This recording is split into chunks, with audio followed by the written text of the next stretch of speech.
हरे कृष्णा सभी वैष्णव के चरणों में नमस्कार। ओम अज्ञानतिमिरान्धस्य ज्ञानाञ्जनशलाकया चक्षुरुन्मीलितं येन तस्मै श्रीगुरवे नमः। श्रीचैतन्यमनोभीष्टं स्थापितं येन भूतले स्वयं रूपः कदा मह्यं ददाति स्वपदान्तिकं। वाञ्छाकल्पतरुभ्यश्च कृपासिन्धुभ्य एव च पतितानां पावनेभ्यो वैष्णवेभ्यो नमो नमः। श्रीकृष्ण चैतन्य प्रभु नित्यानंद श्री अद्वैत गदाधर श्रीवासदि गौरभक्तवृंद। हरे कृष्णा कृष्ण कृष्ण हरे हरे, हरे राम राम राम हरे हरे। सभी भक्तों का स्वागत है। आज की श्रीमद् वाल्मीकि रामायण कथा में हम पढ़ रहे थे भगवान श्री राम का उदार चरित्र, उनके गुण, उनका आदर्श व्यक्तित्व। उसी में आगे बढ़ते हुए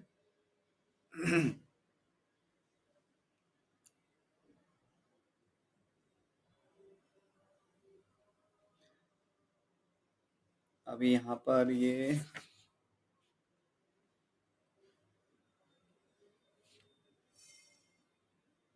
अच्छा वाल्मीकि मुनि ही ये वर्णन कर रहे हैं। उन्हें धर्म, काम और अर्थ के तत्व का सम्यक ज्ञान था। वे स्मरण शक्ति से संपन्न और प्रतिभाशाली थे। वे लोक व्यवहार के संपादन में समर्थ और समयोचित धर्माचरण में कुशल थे। तो धर्म, काम और अर्थ के तत्व को अच्छी तरह जानना ये बहुत ही ज़रूरी है, क्योंकि उस धर्म, अर्थ और काम जो जानता है, वही वस्तुतः अ, अच्छी तरह फिर अध्यात्म में यानी मोक्ष की ओर उसकी गति अग्रसर होती है। तो धर्म के अवसर भी जानने चाहिए, अर्थोपार्जन के समय है, वो भी जानना चाहिए। और काम का जो सेवन है, तो काम का सेवन केवल जो एक मैथुन सुख उतना ही नहीं है, लेकिन ज़िंदगी में जो भी हमें कुछ मनपसंद चीज़ें ज़रूर होती है, जो हमें अच्छी लगती हैं। तो धर्म के मर्यादा के भीतर ऐसी वस्तुओं को कितना संग्रह कर सकते हैं और कितना उनका स्थान होना चाहिए। तो ये सब ज्ञान अ, होना चाहिए। ज्ञान होने से मतलब है कि उसको फिर जीवन में उसको हम स्थान देते हैं, जिससे कि शरीर भी पुष्ट है, मन भी तुष्ट है, बुद्धि भी स्थिर है और इससे फिर मोक्ष की ओर भी अच्छी तरह जोर लगा सकते हैं। नहीं तो अ, अधिकतर लोगों के लिए क्या है कि जब धर्म, अर्थ, काम सही से नहीं होते, तो मोक्ष उनका अवरुद्ध हो जाता है और आज वही हो रहा है। तो लोग जब हम कहते हैं कि आप भक्ति कीजिए, नाम जप कीजिए, ये कीजिए, वो कीजिए, तो बताता है कि ये हम नहीं कर सकते। तो नहीं क्यों कर सकते? जो कि सरल है। हरे नाम करना ये सब जो भक्ति के विधि-विधान सरल होके भी नहीं कर पाते, क्योंकि वो मन से अत्यंत त्रस्त है।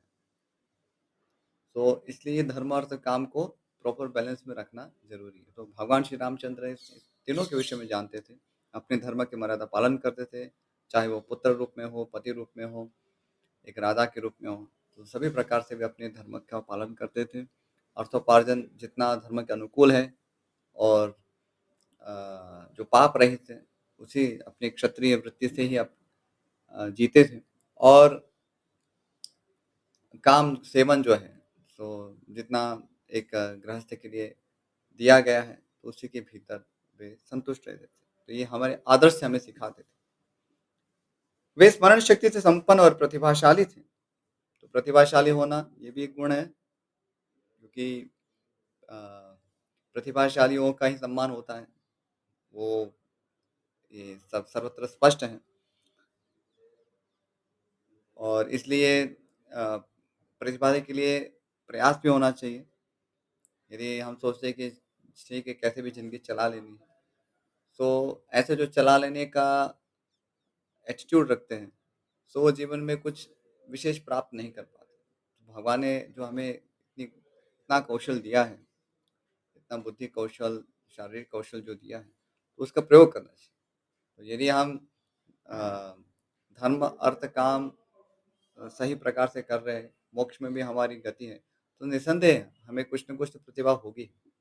ऐसा हो ही नहीं सकता कि हम सब कुछ हमारा ठीक चल रहा है, धर्म, अर्थ, काम, मोक्ष चारों पुरुषार्थ सही चल रहे हो और हम अ, प्रतिभा शून्य हो। आगे, वे लोक व्यवहार के संपादन में समर्थ और समयोचित धर्माचरण में कुशल थे। तो लोक व्यवहार जो भी ज़रूरी है, कैसे लोगों से बोलना है, कैसे मिलना है, कैसे उनके साथ व्यवहार करना है, तो ये ज्ञान में भगवान श्री राम अत्यंत कुशल थे। हमने पहले भी सुना कैसे भगवान श्री राम जब भी मिलते थे तो सबसे पहले शुरुआत करते थे बोलने की। तो ऐसा नहीं सामने वाला व्यक्ति को बोलना पड़े या उसकी प्रतीक्षा करे, ये नहीं। और मिलना, उनका हृदय जीतना, बोलना भी ऐसा हो कि जिससे कि व्यक्ति का व्यक्ति अपना हृदय आपको दे दे। तो ये एक वाक्पटुता भी है और एक व्यवहार का विषय है जो भगवान श्री राम में वो तो आदर्श होगा ही। और ये हमारे लिए भी एक प्रेरणा है कि हमें इस आदर्श पे हम भी चलें। और समयोचित धर्माचरण में भगवान कुशल हैं। तो जहाँ-जहाँ जिस-जिस समय धर्म का आचरण करने का प्रसंग है, उस समय उसको करना है। सामान्य रूप से जो प्रातः काल का जो समय होता है, वो धर्माचरण का समय कहा जाता है। तो जो ब्राह्म मुहूर्त से लेकर करीबन हम समझ सकते हैं 9-10 बजे तक का जो समय है, तो वो एक धर्माचरण का समय होता है। तो उसमें धर्म संबंधी सारे जो कार्य हैं, जैसे इसमें संध्या उपासना करते हैं लोग, नाम जप करना, मंगला आरती इत्यादि जो है करना है और भागवत श्रवण करना, पूजा पाठ करना, जो शालिग्राम पूजा करना है, ये सारे गौ माता की सेवा करना, अन्य को भी पुण्य करना, दान करना, तो ये सारा समय जो है उसके लिए एक विशेष समय है दिन में। फिर जो दिन का जो मध्य भाग है, तो उसमें अर्थ का समय होता है। तो अर्थोपार्जन के लिए प्रयास करना और अ, सायंकाल का भी समय वो भी भगवत अर्जन के लिए, भगवान की उपासना के लिए। सायं प्रातः गृह्ण नरः भागवत में जैसे कहा है, तो सायं प्रातः काल भगवान का गुणगान करें। और फिर जो रात्रि काल है वो काम सेवन के लिए कहा गया है शास्त्रों में। तो काम सेवन से केवल पुनः एक मैथुन सुख से ही उसको ना समझे, लेकिन परिवार के साथ मिलना, बैठना, कुछ बातें करना, उनका सुख-दुःख पूछना या कुछ हँसी-मज़ाक करना, तो ये सारी चीज़ें वो काम सेवन के भीतर ही हैं। अपने मित्रों से मिलना, परिजनों से मिलने जाना, ये सारी चीज़ें हैं। क्योंकि अर्थोपार्जन तो करना ही पड़ेगा दिन में, अब फ्रेंड से कहाँ मिलने जाएँगे? क्योंकि काम तो करना पड़ेगा और धर्म भी करना है तो सुबह में कर लेना है जो करना है। रात्रि में सायंकाल पुनः भगवत चिंतन, भगवत कीर्तन इसमें मन लगाना है और रात्रि के समय मित्रों से कहीं मिलने जाना है या कुछ सुख-दुःख कुछ बाँटना है, परिवारजनों को भी कुछ सांत्वना देनी है, उनको कुछ मदद करनी है। तो ये सारी चीज़ें जो है अपने घर में माता-पिता है, तो उनसे भी उनकी भी सेवा करनी है। तो सारा समय फिर वो काम सेवन है। वो काम सेवन के द्वारा वो एक पारिवारिक संबंध, सोशल संबंध, सामाजिक संबंध सभी उसमें आ गए। तो उसका समय है। ऐसा नहीं कि भई सुबह उठते भी पहले से ही धर्म की जगह पे हम काम सेवन कर रहे हैं। अर्थ की जगह पे फिर हमें याद आ रहा है कि धर्म करना छूट गया और इसमें उसमें पर झगड़ा कर के कैसे करके हम कुछ धर्म पालन करते हैं या उसमें भी कुछ काम सेवन कर रहे हैं और सायंकाल में भी काम सेवन में लगे हुए हैं। रात्रि काल में भी काम सेवन में ही उसी में समय निकल रहा है। तो ये इससे ये अस्त-व्यस्त जीवन है। तो पूरा 24 घंटा है उसको इस प्रकार से का तो भगवान श्री रामचंद्र इसमें कुशल थे क्योंकि वो का धर्म के साक्षात मूर्ति हैं। तो धर्म के सारे नियमों को पालन करते हैं। तो ये हमारे लिए भी आदर्श है। आगे, वे विनयशील, अपने अभिप्राय को छिपाने वाले, मंत्र को गुप्त रखने वाले और उत्तम सहायकों से संपन्न थे। उनका क्रोध अथवा हर्ष निष्फल नहीं होता था। वे वस्तुओं के त्याग और संग्रह के अवसर को भली-भांति जानते। विनयशील थे, अभिप्राय को छिपा के रखते थे, क्योंकि ये ज़रूरी है विशेष रूप से राजा के लिए, क्योंकि आपका अभिप्राय यदि इतने स्वतः स्पष्ट हो जा रहा है, तो अ, वो एक अच्छा गुण नहीं है, राजा की दृष्टि से। और वैसे भी हम क्या करने जा रहे हैं, तो थोड़ा-सा वस्तु को गुप्त रखना सीखना चाहिए, सामान्य व्यवहार के लिए भी। अ, ताकि हम अपना अभिप्राय जो है, अपना उद्देश्य जो है, वो पूर्ण कर सकें। और मंत्र को गुप्त रखते थे। तो एक राजधर्म की दृष्टि से बहुत इम्पोर्टेंट है। जो भी मंत्रणा है, कुछ चर्चा हुई, डिस्कशंस हुई, उसको कॉन्फिडेंशियल रखना और उत्तम सहायकों से युक्त थे। तो यदि आप में उत्तम गुण है, तो अ, आपके सहायक आपको होंगे ही। तो गुणों की आराधना हर कोई व्यक्ति करता है। तो भगवान श्री राम चूँकि गुणवान हैं, इसलिए उनके बहुत सारे उत्तम सहायक भी हैं। उनका क्रोध तथा हर्ष निष्फल नहीं होता। यानी कि समय को देखते हुए क्रोध करना और हर्ष के प्रसंग पर हर्षित होना और उसका कुछ परिणाम होना। तो ये चरित्र की गहराई दिखाता है। ये व्यक्ति ऐसे ही क्रोधित नहीं हो रहा है, उसका कुछ कारण है, वो वैलिड रीज़न है और उसका कुछ परिणाम भी है। और व्यक्ति जब हर्षित होता है, तो उससे भी प्रश्नों को कुछ करेगा, जो भी परिणाम शून्य नहीं है, उसका भी कोई परिणाम है। वस्तुओं के त्याग और संग्रह के अवसर को भली-भाँति जानते हैं। तो भगवान को अच्छी तरह ज्ञात है, कैसे वस्तुओं को कौन-सी वस्तु त्यागनी चाहिए, कौन-सी वस्तुओं को संग्रहित करना चाहिए। तो जो और गुणों की दृष्टि से देखें तो जो दुर्गुण है, उनको त्यागें, जो अधर्म है उसको त्यागें, जो पापमय प्रवृत्तियाँ हैं उसको त्यागें और संग्रह क्या करना है, पुण्य संग्रह करें, सेवा जो है वो संग्रह करें और लोगों का जो प्यार है, वो संग्रह करें। तो ये एक आदर्श व्यक्ति का लक्षण है। आगे, गुरुजनों के प्रति उनकी दृढ़ भक्ति थी, वे स्थितप्रज्ञ थे और असत वस्तुओं को कभी ग्रहण नहीं करते थे। उनके मुख से कभी दुर्वचन नहीं निकलता था। वे आलस्य रहित, प्रमाद शून्य और अपने और पराये मनुष्य के दोषों को अच्छी प्रकार जानने वाले थे। वे शास्त्रों के ज्ञाता, उपकारियों के प्रति कृतज्ञ तथा पुरुषों के तारतम्य को अथवा दूसरे पुरुषों के मनोभाव को जानने में कुशल थे। यथायोग्य निग्रह और अनुग्रह करने में वे पूर्ण चतुर थे। तो शास्त्रों का ज्ञान होना वो अत्यंत अनिवार्य है और विशिष्ट रूप से जो क्षत्रिय है उनके लिए तो और भी ज़रूरी है, क्योंकि उन्हें तो राज्य का पालन करना है। लेकिन हमें यदि राज्य का पालन नहीं करना, अपने परिवार का ही पालन करना हो अथवा जो भी हमारी सामाजिक स्थिति है उसमें हमारे यदि कोई आश्रित है उनका पालन करना है, तो शास्त्रों का ज्ञान होना ज़रूरी है। क्योंकि शास्त्रों का ज्ञान होगा तभी तो हम अच्छी तरह समझ पाएँगे कि समाज कैसे चलता है। तो लोगों की क्या साइकोलॉजी होती है, लोगों की क्या ज़रूरतें होती है, अ, लोगों की क्या पीड़ा होती है, तो ये सब तब अच्छी तरह समझ में आता है, जब हम शास्त्र का पालन करते हैं। नहीं तो फिर क्या है कि आपने अपने हिसाब से लोग कुछ न कुछ तो अ, अपने ही कुछ ऐसे मोरल्स बनाते रहते हैं। और उसमें जैसे उदाहरण जैसे कुत्तों को खिलाएँगे लेकिन गायों को भगाएँगे, है ना? कुत्तों को तो अपने गोद में रखेंगे और गाय को उनके गोबर के कारण दुर्गंध के उनको जो दुर्गंध नहीं है वस्तुतः, लेकिन उसके लिए उसको भी दुर्गंध कहेंगे और उनको उनका कोई स्थान नहीं रहेंगे, लेकिन दूध पीने ज़रूर जाएँगे गाय का। तो ये किस प्रकार के मोरल्स हैं? तो अपने जो वृद्ध माता-पिता हैं, उनको भी वे उनसे अलग रहते हैं। ये सब क्या है? तो जिन्होंने आपको जन्म दिया है, तो उसको उसके साथ आप क्यों नहीं रह सकते? ये सब देखिए हम जिस प्रकार के लोग अपने हिसाब से जो भी मोरल्स लेके चल रहे हैं, एक्चुअली मोरल्स नहीं है, ये पूरा इमोरल है। अनैतिकता इसमें फैल रही है।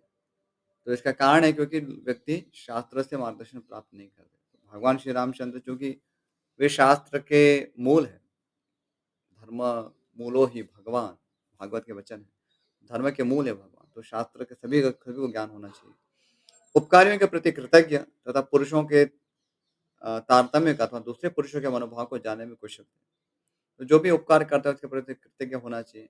एक स्वाभाविक है, कॉमन सेंस है क्योंकि कोई भी कर रहा है तो उसको हमें स्वीकार करना चाहिए कि किसने हमें हमारे लिए कितना उपकार किया है। और कृतज्ञ होना अर्थात उसके लिए फिर कुछ हमें करने की चाह होनी चाहिए, कुछ हमें करना चाहिए। ऐसा नहीं कि हमें तो बहुत कृतज्ञ हैं, लेकिन खाली बस थैंक यू बोल के चल दिए। तो थैंक यू बोल के खाली चलना नहीं है, कुछ हमें करना है। दूसरे पुरुषों के मनोभाव को जानने में कुशल थे। तो व्यक्ति जितना ही सतोगुण का पालन करेगा, सात्विक उसकी आदतें होगी, धर्म का पालन करेगा तो उतना ही उसे अ, अपने मन में क्या चल रहा है, दूसरे के मन में क्या चल रहा है, ये सारे मनोभाव को पढ़ना अच्छी तरह समझ में आता है। तो हम और अधिक व्यवहार कुशल बनते हैं। हम समझ सकते हैं कि लोगों को सामने क्या दिक्कत हो सकती है या दिक्कतें आ सकती हैं। तो ये भगवान श्री राम जो कि वे तो हमारे परम आराध्य हैं, तो वो अच्छी तरह जानते हैं। इसलिए अ, सबको वे अपने आचरण से, अपने मधुर व्यवहार से वे हृदय उनको जीत लेते हैं। यथायोग्य निग्रह और अनुग्रह करने में पूर्ण चतुर थे। निग्रह करना और अनुग्रह करना। निग्रह अर्थात किसको वश में करना है या बल का प्रयोग करना है या संयमित करना है, कंट्रोल करना है और दूसरा है अनुग्रह यानी कि कृपा करना। तो ये दोनों ही अवसर विशेष रूप से राजा की दृष्टि से देखें तो एक बहुत ही आवश्यक गुण है कि कहाँ अपने किसी को कंट्रोल में करना और कहाँ पर अ, किसी पे अनुग्रह करना है, छोड़ना है। निग्रह का एक अर्थ दंड देना भी है। तो जहाँ पर दंड का विषय है वहाँ दंड दें, जहाँ पर अनुग्रह करना है वहाँ अनुग्रह करें। आगे, उन्हें सत्पुरुषों के संग्रह और पालन तथा दुष्ट पुरुषों के निग्रह के अवसरों का ठीक-ठीक ज्ञान था। धन की आय के उपायों को वे अच्छी तरह जानते थे। अर्थात फूलों को नष्ट न करके उनसे रस लेने वाले भ्रमरों की भांति वे प्रजाओं को कष्ट दिए बिना ही उनसे न्यायोचित धन का उपार्जन करने में कुशल थे तथा शास्त्र वर्णित व्यय कर्म का भी उन्हें ठीक-ठीक ज्ञान था। तो जहाँ पर शास्त्र से मार्गदर्शन प्राप्त है तो वहाँ व्यक्ति अ, एक प्रॉपर बैलेंस लेके आगे बढ़ता है। तो यहाँ पर कुछ अधो टिप्पणी में ये बताया भी गया है अ, शास्त्र वर्णित व्यय कैसे करना होता है। तो यहाँ पर वर्णन आ रहा है। ये महाभारत से उद्धृत है। एक महाभारत से और दूसरा श्रीमद् भागवत से है। 1 मिनट हाँ, नहीं आय के संबंध में है जो महाभारत से ही है। महाभारत सभा पर्व 5:71 से है। तो बताया जा रहा है, शास्त्र में व्यय का विधान इस प्रकार देखा जाता है, कच्चिदायस्य चार्धेन चतुर्भागेन वा पुनः पादभागैस्त्रिभिर्वापि व्ययः संशुध्यते तव। नारद जी कहते हैं, युधिष्ठिर, क्या तुम्हारे आय के 1/4 या आधे अथवा 3/4 भाग से तुम्हारा सारा खर्च चल जाता है? तो कहने का भाव है कि तुम्हारा जो खर्च विशेष रूप से यहाँ जो प्रसंग है महाराज युधिष्ठिर के प्रसंग में है। महाराज युधिष्ठिर को पूछ रहे हैं कि आपका जो खर्चा है, वो आपके जो टोटल जो आय आती है उसके 1/4 आधा या 3/4 भाग से चल जाता है अथवा नहीं चल जाता? यानी कि चल जाना चाहिए, आदर्श तो ये है। ऐसा नहीं कि अपने लिए तो पूरा मतलब पूरी अधिकतर आय का भाग उसी में जा रहा है, अपने खर्चे में और प्रजा के लिए कुछ भी नहीं है। तो प्रजा के लिए अ, अधिक रखना है या एटलीस्ट इक्वल रखना है, लेकिन ऐसा नहीं कि प्रजा उससे पीड़ित हो रही है। तो यहाँ पर्टिकुलरली यहाँ एक क्षत्रिय धर्म के प्रसंग में समझाया गया है कि भगवान श्री राम आय और व्यय दोनों के मर्म को जानते हैं, तो कैसे आय इकट्ठा करनी है और फिर कैसे उसको व्यय करना है। आगे, उन्होंने सब प्रकार के अस्त्र समूहों तथा संस्कृत, प्राकृत आदि भाषाओं से मिश्रित नाटक आदि के ज्ञान में निपुणता प्राप्त की थी। तो उन्हें सब प्रकार के अस्त्र समूह ज्ञात थे, उन्होंने अच्छा प्रशिक्षण लिया था और सभी भाषाओं का उन्हें ज्ञान था, संस्कृत और प्राकृत आदि भाषाओं का ज्ञान था, जिसमें बहुत सारे नाटक भी लिखे गए, तो उन नाटकों का भी उन्हें अच्छा ज्ञान था। वे अर्थ और धर्म का संग्रह करते हुए तदनुकूल काम का सेवन करते थे और कभी आलस्य को पास नहीं फटकने देते थे। तो एक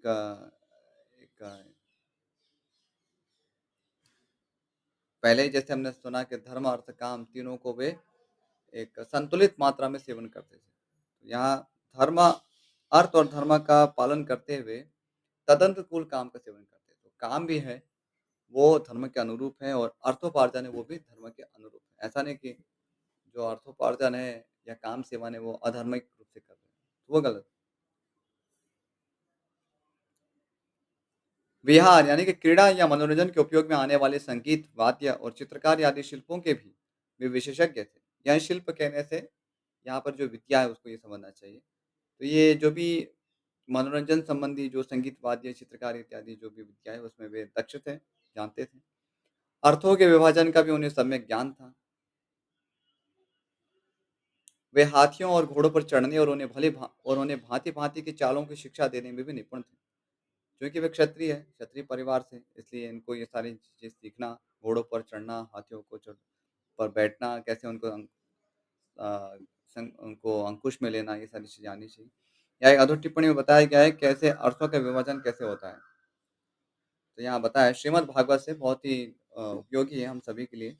श्रीमद् भागवत 8, 19 और 37 से ये 8वाँ स्कंद, 19वाँ अध्याय और 37वाँ श्लोक। बता रहे नीचे लिखे 5 वस्तुओं के लिए अर्थ का विभाजन करने वाला मनुष्य इहलोक और परलोक में भी सुखी होता है। ये वस्तुएं हैं धर्म, यश, अर्थ, आत्मा और स्वजन। श्लोक में बताया गया है यथा धर्माय यशेर्थाय कामाय स्वजनाय च पंचधा विभजन वित्तम यहाँ मुत्र च मोदते। तो जो भी अर्थ प्राप्त होता है उसका 5 भागों में डिवीजन करना चाहिए। तो सुनिए वो कौन से 5 भाग हैं? तो उसमें है धर्म आता है, धर्म के लिए कुछ दान पुण्य करने के लिए और जो भी हमारा धर्म निर्वहन है उसके लिए एक आय एक जो भी सैलरी आती है, आज के कॉन्टेक्स्ट में देखें तो उसको धर्म पालन में लगाएँ, जिसमें परिवार धर्म आ गया, शरीर धर्म आ गया और समाज धर्म आ गया। तो उसका अपना एक पोषण होना चाहिए जिससे कि हम अ, निज धर्म पालन करने में लगा रहे हैं। अब परिवार के अंदर पुत्र, पत्नी सब कुछ आ गया। फिर एक यश, तो यश प्राप्ति के लिए तो उसमें अ, कोई परोपकारी कार्य करना है, जिससे यश की प्राप्ति हो। सामान्य रूप से अभी भक्त है तो वो भागवत के प्रचार में, भक्ति प्रचार में उसको लगाएँगे।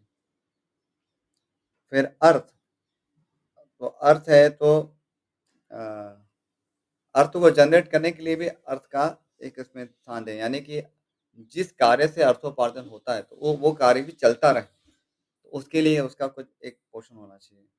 फिर है आत्मा, ये आत्मा यानी कि खुद के लिए अथवा आप इस प्रकार हमारे आत्म कल्याण के लिए भी समझ सकते हैं। लेकिन जहाँ तक अ, ये एक प्रसंग जो है उसका कॉन्टेक्स्ट जो है वो अपने खुद के लिए, तो अपने खुद के लिए भी कुछ रखना चाहिए जिससे कि हम उसका कभी प्रयोग भी कर सकें अपने सेफ्टी के लिए। और फिर है स्वजन, तो स्वजनों की सुरक्षा के लिए भी उसमें एक विभाजन होना चाहिए, तो उनको कुछ देना है, तो अपने लिए देना है, स्वजन को देना है, अर्थोपार्जन जिससे होता रहे उस कार्य के लिए देना है, यश के लिए देना है और धर्म पालन के लिए देना है। तो इस प्रकार से अर्थ का विभाजन होना चाहिए। और भगवान श्री रामचंद्र जो इसमें बहुत निपुण हैं, जानते हैं क्योंकि वे शास्त्रज्ञ हैं।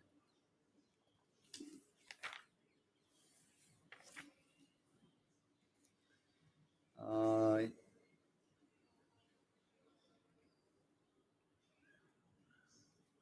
ठीक है, थोड़ा पढ़ लेते हैं। श्री रामचंद्र जी इस श्लोक में धनुर्वेद के सभी विद्वानों में श्रेष्ठ थे। अतिरथी वीर भी उनका विशेष सम्मान करते थे। शत्रु सेना पर आक्रमण और प्रहार करने में वे विशेष कुशल थे। सेना संचालन की नीति में उन्होंने अधिक निपुणता प्राप्त की थी। तो क्षत्रिय उचित सारे जो गुण हैं वो भगवान श्री राम में विद्यमान थे। अतिरथी वीर अर्थात जो महारथी से भी बड़े होते हैं, यानी एक साथ अनेक योद्धाओं से जो लड़ सकते हैं या अनेक महारथियों से लड़ सकते हैं, तो ऐसे अतिरथी वीर भी उनका विशेष सम्मान करते थे। और कैसे शत्रु पर सेना पर आक्रमण करना है और प्रहार करना है, उसमें दक्ष थे। आगे संग्राम में कुपित होकर आए हुए समस्त देवता और असुर भी उनको परास्त नहीं कर सकते थे। उनमें दोष दृष्टि का सर्वथा अभाव था। वे क्रोध को जीत चुके थे। दर्प और ईर्ष्या का उनमें अत्यंत अभाव था। यहाँ पर विशेष बताया गया है कि यदि संग्राम में देवता और असुर कुपित होकर आ भी जाए तो भी उनका कुछ नहीं कर सकते थे। तो इतना उनमें कौशल था। और वैसे कभी किसी के प्रति दोष दृष्टि भी नहीं रखते थे। दोष दृष्टि नहीं रखना अर्थात ऐसा नहीं कि फ़ॉल्ट फाइंडिंग नेचर जिसे कहते हैं कि उसका ना चुगली करना या उसको निंदा करने में उसको हर्षित होना। तो इस प्रकार भगवान उसमें कौन अभी कभी उनमें इस प्रकार की भावना नहीं देखी। और क्रोध पे उनका विजय था। तो क्रोध सामान्य रूप से होते ही नहीं थे। क्रोधित होने का हम रामायण में भी देखते हैं बहुत। और एक समुद्र देव के प्रति होते हैं, वरुण देव के प्रति एक तो वही प्रसंग आता है और दूसरा रावण के प्रति युद्ध में करते हैं। अन्यथा अ, इतना कोई अवसर दिखता नहीं, तो बहुत ही एक सौम्य स्वभाव है भगवान श्री राम का।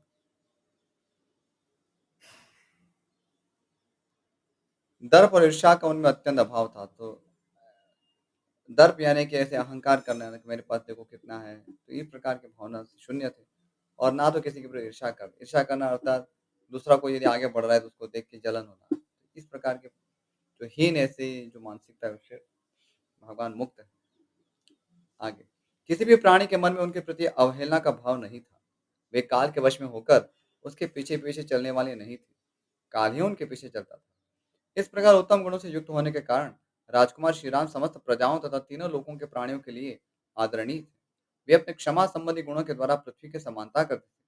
बुद्धि में बृहस्पति और बल पराक्रम में शचीपति इंद्र के तुल्य थे। तो सभी प्रकार से भगवान देखते हैं, बल में भी अतुलित है, देवराज इंद्र की तरह उनका वो पराक्रम प्रकट करते थे। क्षमा में पृथ्वी सदृश थे और काल के वश में नहीं चलते थे, काल ही उनके वश में चलता था। अर्थात वो इतने धर्मपरायण थे कि काल का जो एक नेगेटिव इन्फ्लुएंस है, वो उन पे प्रभाव नहीं पड़ता, उसका प्रभाव नहीं होता। और सामान्य से जो लोग काल के प्रभाव के कारण लोग तीनों अवस्था, वर्तमान, भूत और भविष्य के लिए चिंतित रहते हैं। तो वैसा अ, भगवान श्री राम के लिए ऐसा नहीं था, क्योंकि वे हमेशा धर्म का आचरण करते, पवित्र रहते हैं और किसी के प्रति वे अवहेलना का भाव नहीं, क्योंकि सबको वो अपनाने की भावना रखते हैं। यहाँ तक कि वे रावण को भी अपनाना चाहते थे, यदि वो माता सीता को लौटा देते, लेकिन ऐसा नहीं हुआ। लेकिन भगवान श्री रामचंद्र इतने दयालु थे कि वे अपने घोर शत्रु को भी क्षमा करने के लिए, उसको भी अपनाने के लिए तैयार हैं।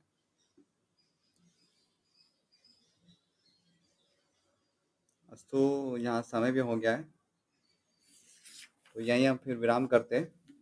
आगे का जो वर्णन है फिर हम कल तो नहीं होगा, कल शनिवार है, तो फिर नेक्स्ट थर्सडे, नेक्स्ट गुरुवार को हम पढ़ेंगे। अस्तु, इस विषय में यदि कोई प्रश्न हो तो पूछ सकते हैं, और यदि नहीं है तो फिर यहीं विराम करते हैं। हरे कृष्णा। प्रणाम प्रभु जी। हाँ, प्रणाम माता। प्रभु जी, इस विषय में तो मेरा प्रश्न नहीं है, लेकिन मेरा प्रश्न ये है कि अगर एकादशी का व्रत गलती से टूट जाता है, उसका समय पे जो समय था वो पारण का, उसके पहले पारण कर लिया है, तो वो तो टूट गया समझ लो व्रत। तो फिर उसका क्या क्या उसका करना चाहिए, क्या उसका प्रायश्चित करना चाहिए?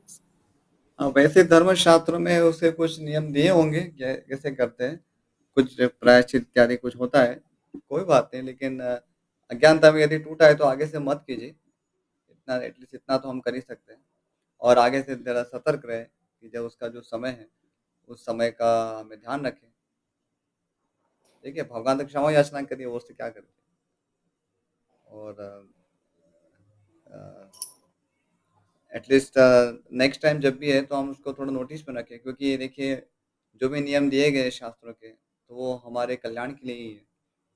तो उसमें ऐसा नहीं है, और उसमें यदि हम आलस्य या प्रमाद के कारण यदि ऐसा हुआ है, तो हमें नेक्स्ट टाइम ध्यान रखना चाहिए। एटलीस्ट कम से कम ये चीज़ तो कर ही सकते हैं कि भगवान से क्षमा याचना करें, भगवान हमसे ऐसा हो गया है और आगे से हम नहीं करेंगे। तो भगवान से क्षमा क्षमा याचना कीजिए, और आगे से क्षमा याचना करना मतलब ऐसा नहीं कि बस फिर हम करते रहेंगे। तो फिर क्योंकि क्षमा याचना करेंगे तो नेक्स्ट टाइम जब होगा तो शर्म आएगी ना, तो ऐसा नहीं होना चाहिए। तो वो तो सभी के पास होता है आजकल तो, जो वैष्णव कैलेंडर ऐप आती है, उसमें तो सब लिखा होता है आपके पास? जी प्रभु जी है, और हमेशा ध्यान भी रखती हूँ मैं। लेकिन वो क्या रहता है कि सुबह से ही स्टार्ट हो जाता है 6-7 बजे से, तो 10 बजे तक मैंने उसमें था, 10 बजे तक का लिखा था, लेकिन मैंने ये ध्यान नहीं दे पाई कि उसमें 10 बजे के बाद लिखा था, और मैं सोच रही थी 10 बजे तक है ये पारण का समय। इसलिए मैंने ये बिल्कुल आलस्य के कारण ही, लेकिन मैंने सोचा कि 10 बजे तक है, इसलिए उसके पहले ही कर लिया पारण। हाँ, लेकिन वो जो आप जो भी हमें लगता है तो थोड़ा एक बार कंफर्म कर लेना चाहिए, है ना? जो जी एक बार प्रभु जी, देख, ये तो बहुत गलती हो गई मुझसे। हाँ, तो अब तो मुझे आगे से मतलब ये कल है कि से कभी भी ऐसा मान के नहीं चलना चाहिए कि अभी तो 10 बजे के पहले ही होगा। तो देखना चाहिए, क्योंकि अलग अलग समय होते हैं, कई बार जल्दी भी होता है, कई बार मोस्ट ऑफ द टाइम क्या है, सोचना नहीं पड़ता है, तो हमारे नॉर्मल रूटीन में फिट हो जाता है पारण टाइम। लेकिन कभी-कभी ऐसे अवसर भी आ जाते हैं, तो इसलिए हमेशा सतर्क रहना चाहिए। एक बार देख लेना चाहिए, देखने में क्या लगता है, सुबह में जब जैसे उठे तो भगवान की जैसे पूजा करते उस समय देख ले भई आज एकादशी के अभी पारण का कब है, ठीक है? जी, जी एक प्रभु। विराम करते हैं यहाँ पर। प्रणाम। हरे कृष्ण। वाञ्छाकल्पतरुभ्यश्च कृपा सिन्धुभ्य एव च पतितानां पावनेभ्यो वैष्णवेभ्यो नमो नमः। श्रीमद् वाल्मीकि रामायण की जय, श्रीमद् वाल्मीकि मुनि की जय, श्रील प्रभुपाद की जय। हरे कृष्ण। सभी भक्तों का बहुत-बहुत आभार रामायण कथा में जुड़ने के लिए। हरे कृष्ण।